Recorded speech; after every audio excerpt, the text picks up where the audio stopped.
Olá, gente. Aqui é o Mauro, professor da UFOPA. Vamos dar início a mais um conteúdo aí, né? Agora a gente vai finalizar o assunto capacidade de carga, apresentando os outros dois métodos que existem para determinação dessa capacidade de carga de fundações rasas, né? São os métodos semi-empíricos e as provas de carga, tá bom? Prova de carga estática, tô falando. A gente já lembrando aqui que a tensão resistente tem que ser maior que a tensão solicitante, né? Como eu expliquei na outra aula, isso é importante. Então, a gente sempre está trabalhando aqui nessa aula para buscar o valor da tensão resistente, que é a resistência do solo, né? Resistência geotécnica. Então, quando eu falo capacidade de suporte geotécnica, eu estou querendo saber justamente esse valor, né? O valor de tensão, a máxima carga que eu posso aplicar aí, sem que o solo rompa, né? Venha a romper ou apresente deslocamentos excessivos. A NBR 6122 de 2010, né, estabelece que os métodos semiempíricos são métodos que vão relacionar ensaios, né, ensaios de campo que a gente tem, que é o NSPT, ensaio de cone, peso cone, né, e aqueles demais ensaios, com as tensões admissíveis ou as tensões últimas, né, de projeto. Então a gente deve observar que o domínio da validade da sua aplicação, né? Saber para quais valores isso foi feito, porque para estabelecer esses métodos semi-empíricos são feitos estudos com base nos resultados desses ensaios, relacionando esses resultados de ensaio com valores medidos de deformação da fundação, né? No caso de provas de carga, um exemplo. Então, deve-se observar quais foram os domínios de validade da sua aplicação, né? Quais foram os dados que quem desenvolveu esse ensaio apresentou, beleza? Então, é por isso que a NBR estabelece isso, que devem ser observados esses limites. Esta mesma norma preconiza que o fator de segurança global para fundações rasas é 3, mas as correlações consagradas na prática de projeto de fundação direta fornecem diretamente o valor de tensão admissível. Então, o que está dizendo aqui? Nos casos dos métodos semi-empíricos, eu não vou precisar dividir o valor por 3. Eu já encontro o valor da tensão admissível direto, beleza? Esse fator de segurança de 3 a gente usa quando calcula a tensão última ou de ruptura, né, pelos métodos teóricos, beleza? Então é isso. Então é bem rápido, é bem simples, tá, gente? Isso são aplicações diretas. A principal aplicação que a gente vai usar vai ser essa aqui, do qual a gente vai encontrar o valor da tensão admissível do solo, né? A partir dos ensaios de NSPT. Caso a gente vai subtrair aqui, ó, vai fazer o NSPT médio do bulbo de tensões dividido por 50, né? Uma equação aqui empírica, né? Semi-empírica. E esse resultado aqui já dá em MPa. Ah, mas você vai me perguntar qual valor de NSPT eu vou usar? Os valores médios que estão dentro do bulbo de tensões. O que é o bulbo de tensões, né? O bulbo de tensão vai ser uma área de influência, né? Uma área de influência abaixo da fundação, da placa carregada, do qual as tensões, né? As tensões provocadas por essa placa exercem influência nessa massa de solo, né? Então, por exemplo, tem uma placa que tem menor largura, menor lado aqui, B, né? O bulbo de tensões ele vai ser duas vezes esse valor. Então, por exemplo, essa altura aqui seria 2B. Então, o NSPT que eu vou usar bem aqui nessa fórmula vão ser os NSPTs que estão dentro do bulbo de tensões. Então, digamos que aqui esses retângulos aqui, alternados de amarelo e branco, fossem os valores de NSPT, né? Cada metro. Então, eu ia pegar, ó, esse valor, esse e esse, né? São os valores que estão dentro do bulbo de tensão. Beleza? Essa fórmula aqui ela foi desenvolvida, né? Considerando que o valor de NSPT tem que estar entre 5 e 20. Então, para valores menores que 5, ela não é tão recomendada, tá bom? E para valores acima de 20, a gente já não. Você pode até usar, né? Mas vai estar sendo muito conservador, tá bom? Mas geralmente vai estar dentro desse intervalo. Outra correlação é definida por Mello em 1975, da qual tem o mesmo procedimento aqui, né? Só que agora é 0,1 vezes a raiz quadrada do NSPT menos 1. Seguindo a mesma coisa, tá? Valores de N dentro do bulbo de tensões, só que esse intervalo aqui já é diferente. enquanto que aqui era entre 5 e 20, aqui vai ser para 4 e 16. Tá bom? Então, caso você tenha um NSPT de 4, talvez você use esse aqui, esse método, para determinar a tensão admissível do solo. Tá bom? No caso do NSPT, são essas duas fórmulas mais usadas e são essas que a gente vai usar na aula. Não é nada muito elaborado, né? Mas esses valores aí são bem consagrados na prática e eles dão certo.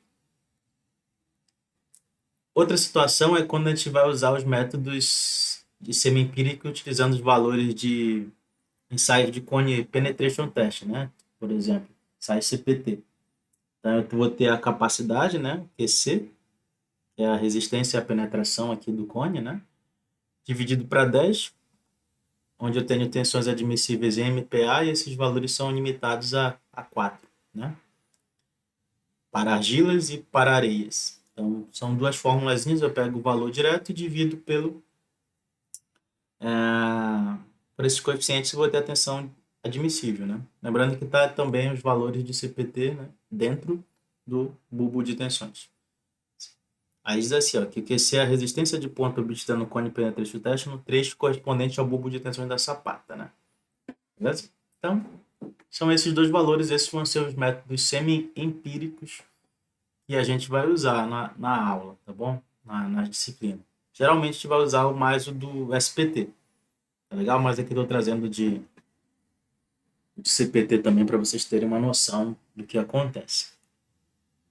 Além dessas situações de tensão admissíveis, existem correlações que vão dar alguns parâmetros de resistência do solo, né? Não é tão recomendado usar isso, porque isso varia muito, né? E os ensaios de penetração, principalmente o NSPT, eles não são ensaios muito precisos, né? Porque tem influência do operador, mas caso você não tenha nenhum dado, assim, né? Para realizar algum cálculo preliminar, você pode usar essas correlações aqui. Mas lembrando que isso aqui só é para efeito preliminar, né? Imagina que você precisa fazer um orçamento, aí você precisa ter noção das dimensões da fundação, aí você pode usar esses valores aqui para fazer o orçamento, né? Mas em termos de projeto prático, projeto executivo, não recomendo tanto. O que seria? Seria o valor da coesão, né? CU, ou SU, né? Que é coesão não drenada. É a mesma coisa, pode ser SU aqui também. Seria 10 vezes o valor do NSPT. E esses valores aqui vão dar em KPa. Agora, o ângulo de atrito para Godoy 83, né, 1983, seria 28 graus mais 0,4 vezes o NSPT, né? Sendo que isso aqui dá em graus. Você vai pegar o valor do NSPT, multiplicar por 0,4, soma com 28, vai dar o ângulo de atrito em graus. Para Teixeira 96 já é assim, ó, 15 graus mais raiz quadrada de 20 vezes o NSPT. Aí são valores, né? Vão dar valores em graus aí. Então, caso você precise ter alguma correlação aí para estimativa, para fazer ensaio preliminar, você pode usar essas equações.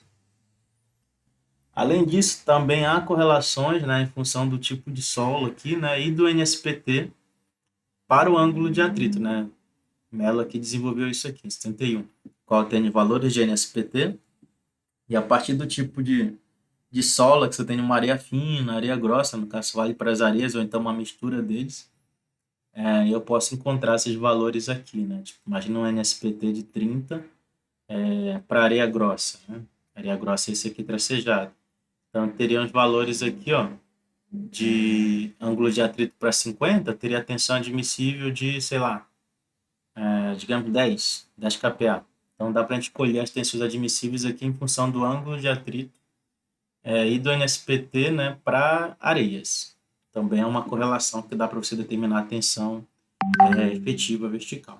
Tá legal? Também são informações.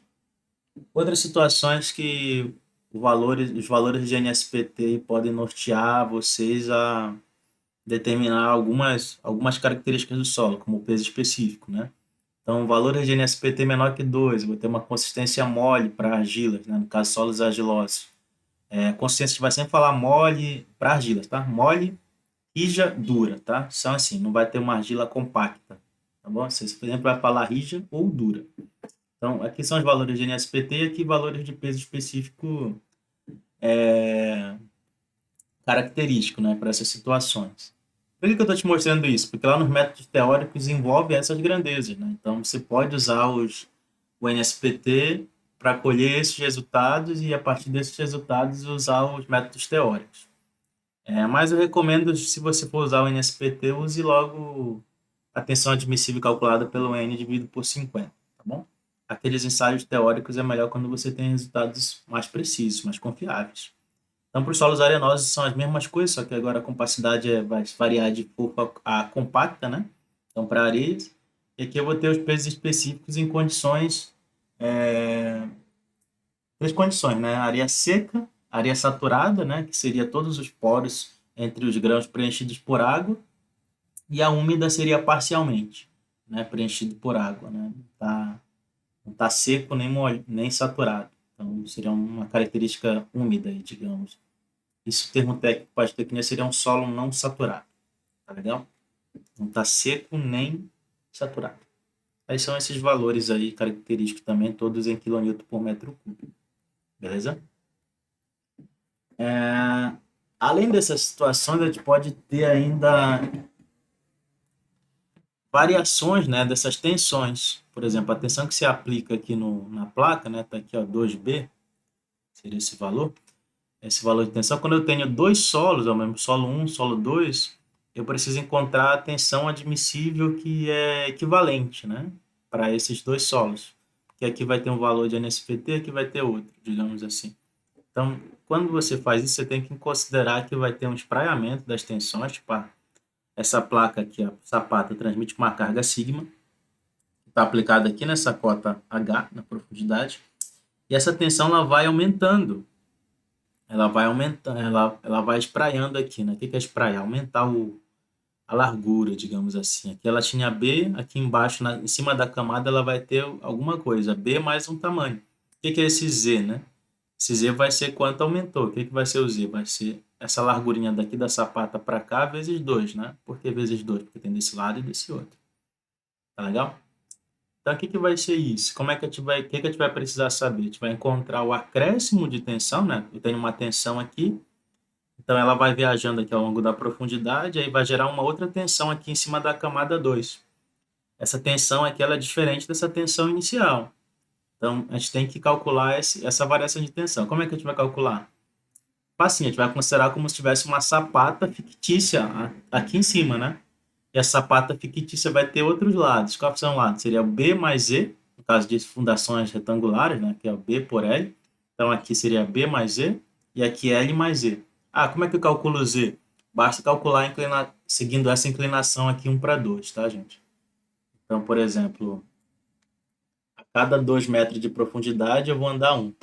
Seria isso, né? Então, digamos que aqui seria, sei lá, 3 metros. Isso aqui seria 1,5, né? No caso, 1,5 para cada lado, que vai dar o próprio Z. Por isso fica B mais E aqui, a mesma coisa. Tá legal? Então, esse acréscimo de tensão, a gente já sabe que é força sobre área, e a força vai ser o quê?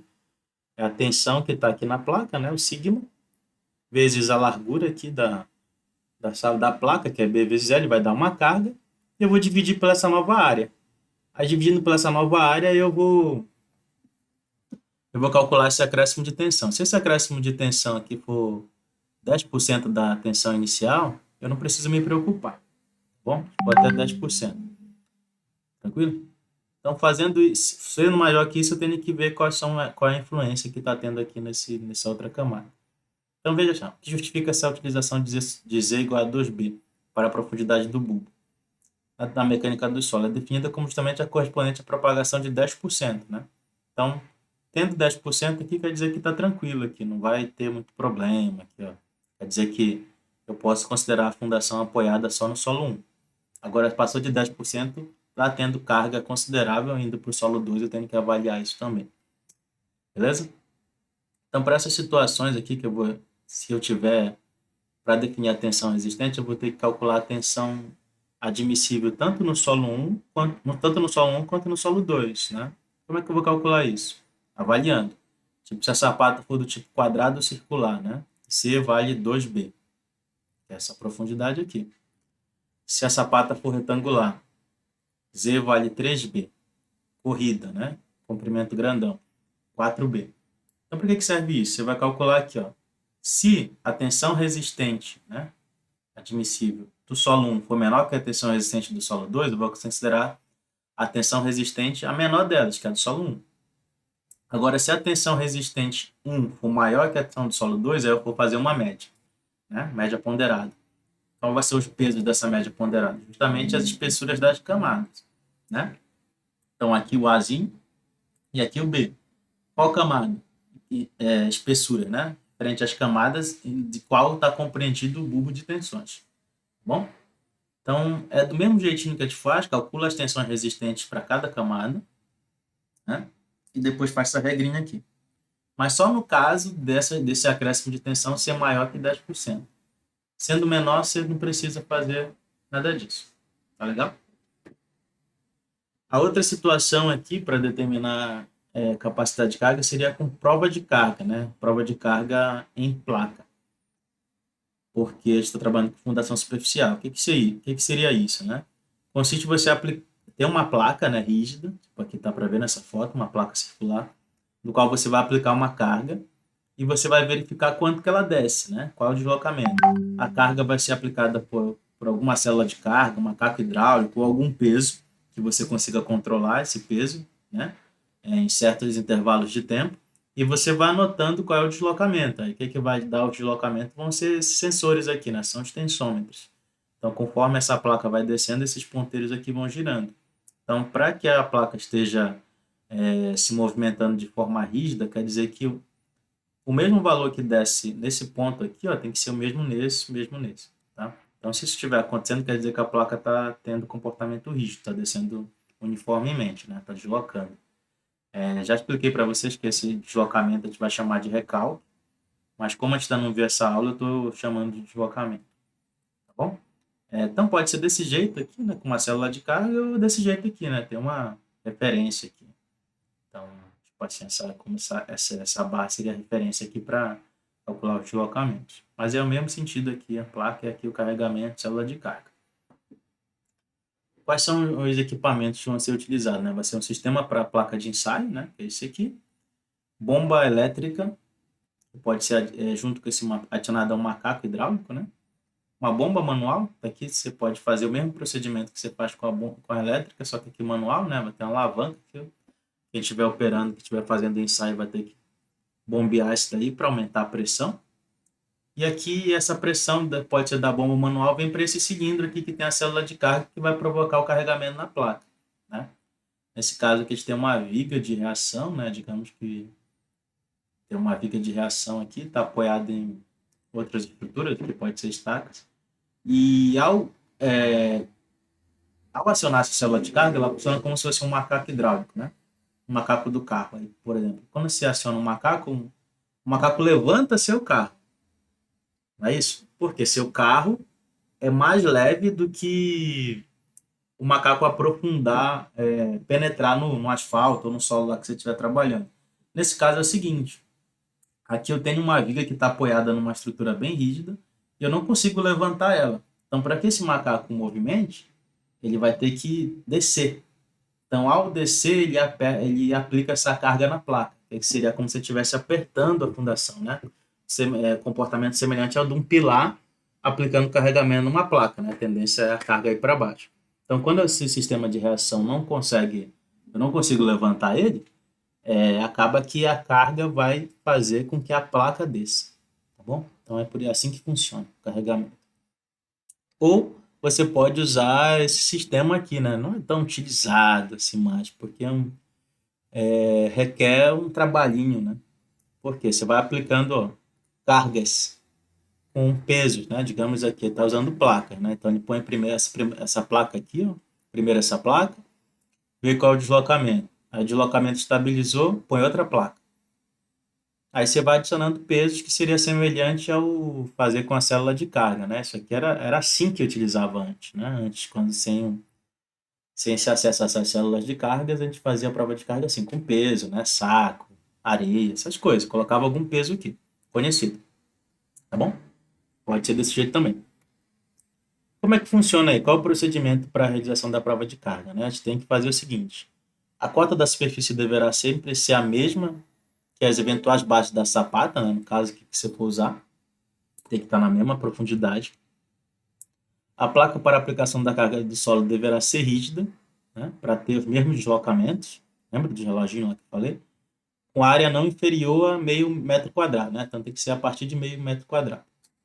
Será colocada sobre o solo em seu estado natural devidamente nivelado, tem que estar nivelado. E a relação entre a largura e a profundidade do poço, né, no caso estiver escando para a prova de carga, deve ser a mesma entre a largura e a profundidade da fundação. Aí isso aqui, esse poço é a escavação que está falando, tá, gente? Então eu não vou ler todo isso aqui, depois você dá uma lida. Os recálculos devem ser medidos por extensômetros, que são aqueles reloginhos, lembra? Com precisão de 0,01 milímetro, né? Então, precisão boa aí em termos de milímetro, duas casas decimais. O dispositivo de referência para a medida do recálculo deve estar livre de influência de movimento de placa. Então, você tem que ter uma referência aí para você ver quanto é que está descendo, né? Quanto que está recalcando, quanto que está deslocando, né? Quando está falando aqui de recálculo, falando de deslocamento. Trepidações podem afetar a execução desse ensaio, então é importante que a gente controle isso, né? Tipo assim, não passar nenhum equipamento pesado, nenhuma máquina pesada ali por próximo, né? De onde você está fazendo o ensaio. Porque geralmente você vai fazer esse ensaio na região da construção. Bacana? A execução. A carga deve ser aplicada, né? Lembra do macaco, ou então a cargueira lá, né? Aquelas placas, aqueles pesos, em estágio sucessivo, de modo a corresponder a no máximo 20% da tensão admissível de projeto, né? Então, o que você vai fazer? Imagina que a tensão admissível do projeto é de 100 kPa. Você vai fazer estágio, né, que são passos de carga, de até 20%. Digamos assim, 100, 20% de 100 seria 20, né? 20 kPa, um exemplo. Se a tensão admissível fosse 100 kPa. 20% seria 20 kPa. Então, você vai fazer 5 passos de carga de 20 kPa. Primeiro, aplica 20 kPa, espera um tempo, estabilizou o deslocamento, aplica mais 20. Espera um tempo, estabilizou o deslocamento, aplica mais 20, até chegar no 100, certo? Até chegar assim. Pode ser menor? Pode. Pode ser de 10? Pode. Pode ser de 5? Pode. Pode ser de 1? Pode. O que vai mudar com isso? O tempo. O tempo de ensaio, né? Quanto mais passos de carga você colocar, mais demorado é. Então, cada estágio desse estágio de carga deve ser lido imediatamente após a aplicação da carga e após intervalos de tempo dobrados, né? Tipo assim, ó, começa com 1 minuto, aí depois de 1 minuto, 2, depois de 4, de 2, 4, depois de 4, 8, a rigor depois de 8 seria 16, né? Mas para ficar fácil, tipo, põe 15, aí depois 30 minutos, só para ficar em termos de horas, né? 30 minutos, depois 1 hora, 2 horas e assim vai, certo? Geralmente estabiliza antes desse chegar em horas, né? Só será aplicado um novo acréscimo de carga depois de verificada a estabilização. Então, a gente vai, deixa a carga lá e vê se está movimentando. Se parou, né, de movimentar, quer dizer que está estabilizado. Essa estabilização tem uma tolerância aí de 5% em relação ao estágio anterior, né, no caso. O ensaio deve ser levado até pelo menos observar um recalque de 25 milímetros ou até atingir-se um dobro da taxa admitida para o solo, né? Então, o que é isso? Digamos que eu estou considerando que a tensão admissível mínima para esse solo é 100 kPa. Né? Então, eu vou ter que ir pelo menos a 25 milímetros, que é um recalque aqui considerável para fundações superficiais, ou até atingir o dobro. Né? Se eu disse que é 100, eu vou ir até 200 kPa. Imagina que eu apliquei carga, cheguei a 200 kPa e recalcou no máximo 10 milímetros. Beleza, eu paro aí, não preciso prosseguir. Tá bom? Então, quer dizer que esse solo tem resistência para suportar o carregamento de até o dobro do projeto. A carga máxima alcançada no ensaio, caso não se vá até a ruptura, deve ser mantida pelo menos durante 12 horas. Então, esse ensaio aí, ó, demora, tá? Geralmente um dia, às vezes até um pouco mais, tá bom? Então, tem que ficar ali 12 horas. Não a pessoa lendo, né? Mas a carga lá, aplicada. A descarga deve ser feita em estágios sucessivos não superiores a 25% da carga total. Semelhante ao que a gente está fazendo aqui nos 20%, só que aqui para descarga, né? Vou tirar o carregamento agora. Apliquei o carregamento, agora eu estou tirando, né? Então vou tirando aos poucos e observando, né? Porque qual é a tendência? É o solo, né? Então a placa ir subindo, né? Mas ela não vai voltar ao estado inicial, provavelmente.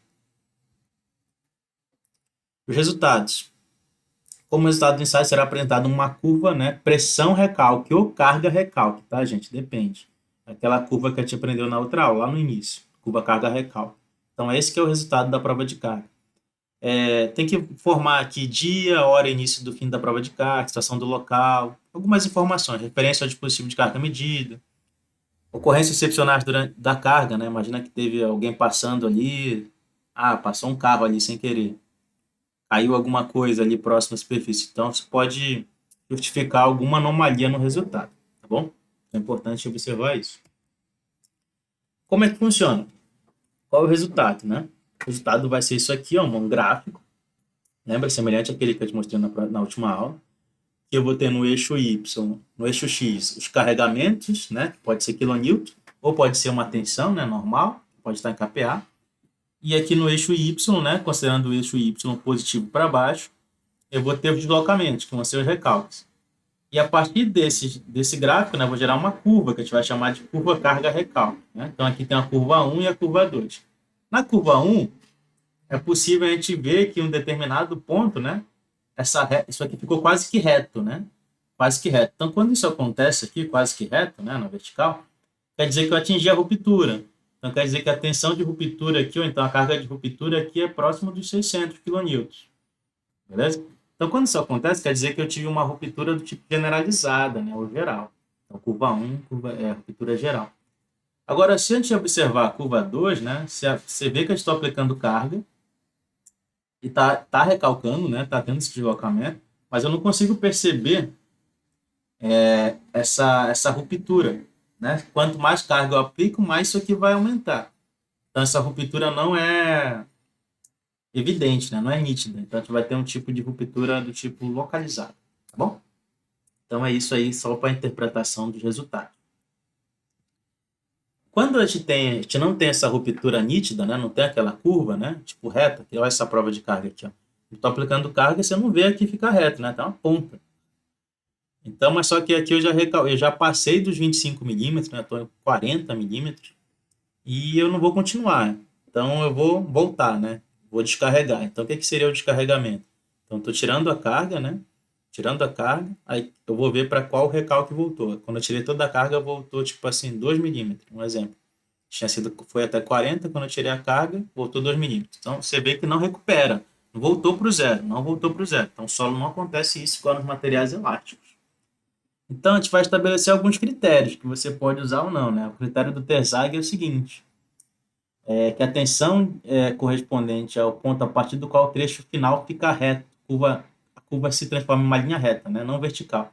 Então, veja, no descarregamento, eu vou olhar para cá. Então, ó, tá ficando reto a partir daqui desse ponto, certo? Aí você avalia, né? Tem que dizer assim, tá tendo uma curvinha aqui. Então, beleza, vamos ver a partir de qual ponto fica reto. A partir daqui, aí você vai avaliar aqui, ó, qual tensão gerou esse retilíneo, né? Então, aqui está próximo do 140, 135, né?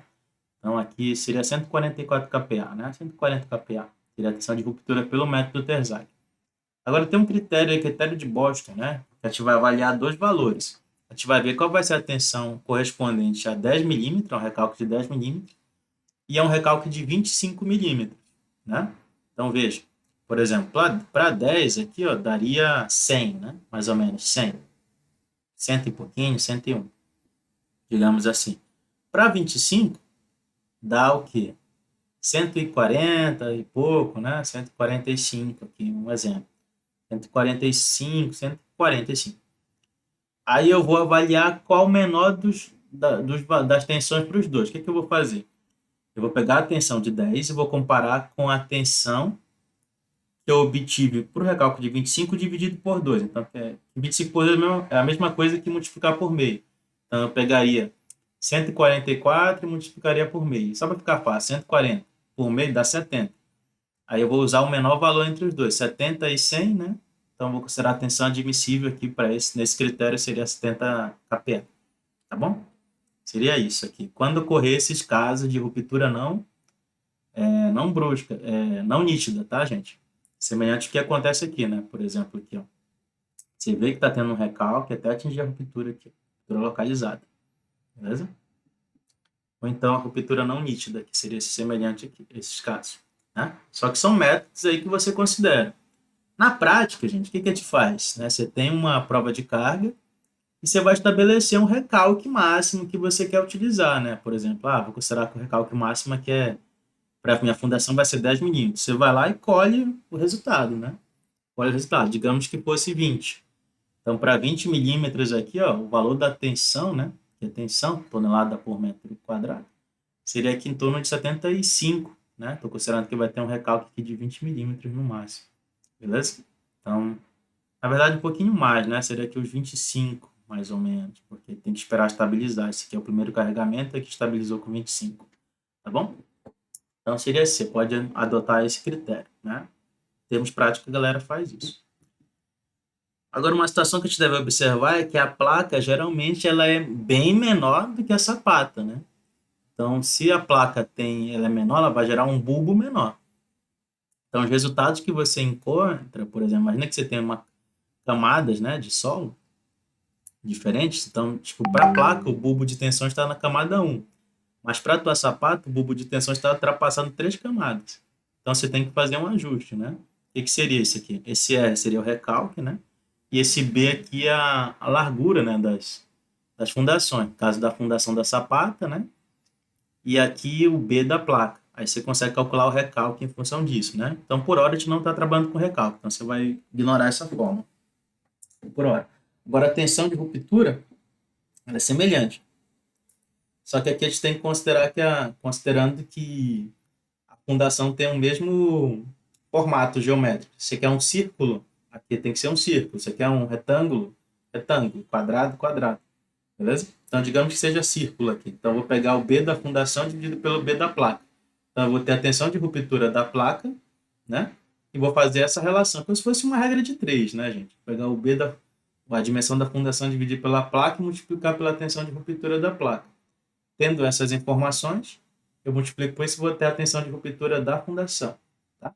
Por quê? Isso aqui, geralmente, a B da fundação é maior que o B da placa, isso aqui vai aumentar a tensão de ruptura. Tá legal? Isso para areia. No caso de argilas é semelhante, né? A gente vai considerar esse mecanismo para os recalques, né, que é o Rzinho.